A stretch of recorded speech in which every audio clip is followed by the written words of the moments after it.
So this bill seeks to provide greater transparency about the costs to produce gasoline sold in our state. It requires the refineries to publicly disclose the average monthly price they pay for crude oil and the profit margins that they're making on the gasoline that they refine and sell.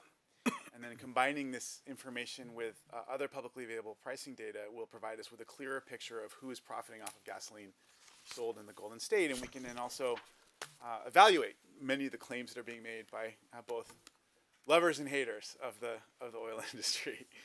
I know that folks from the oil industry have reached out to my staff. I know they certainly have reached out to you.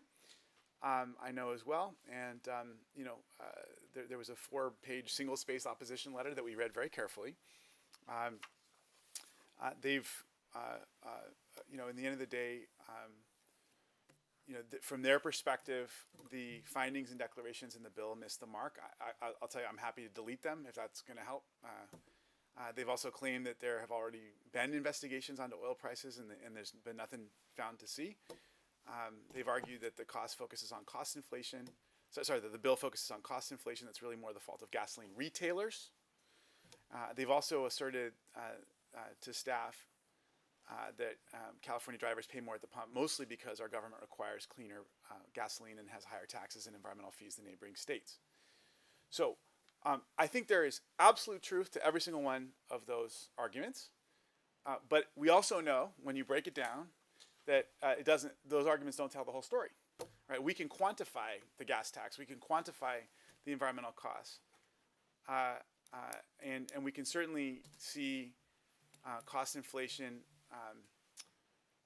as it really, because we can compare our prices here in the state of California and then match them up to the higher costs that we pay here in California.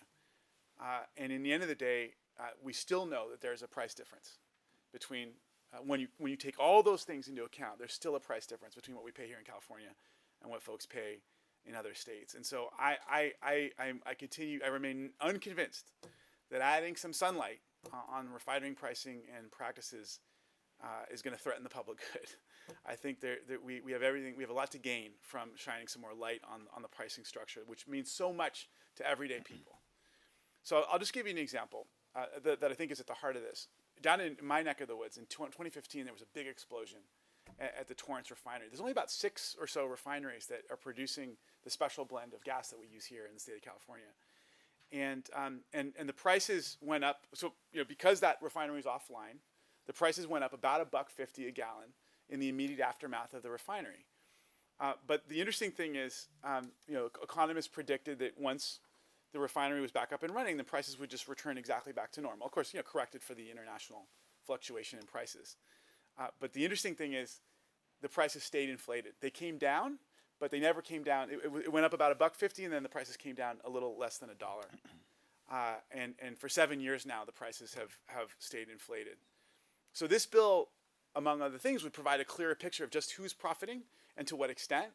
And it would provide more sunlight on an industry that we know is making really strong profits. All you got to do is take a look at their annual reports, which we've also been reviewing. Now, opponents have also forcefully argued that the information that we want to make public would essentially put consumers at risk. That's an argument that they've been making, I know.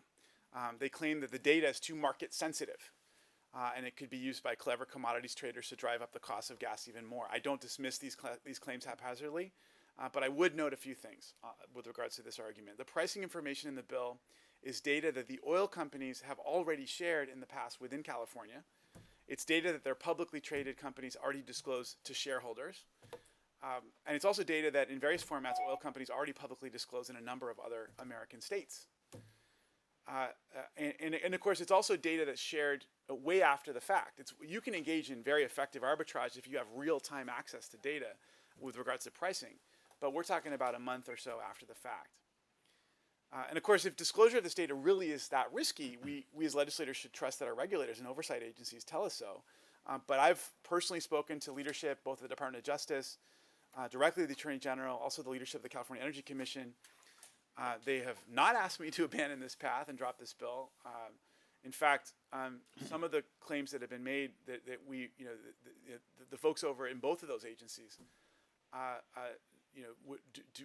just disagree with the argument that that they have the tools they need to be effective watchdogs to ensure that consumers are being adequately protected from potential price gouging. So anyhow, it's an interesting issue. It's very much on everybody's minds. This is ultimately all about trying to provide some sunlight, some transparency onto something that we know is of grave interest to our constituents.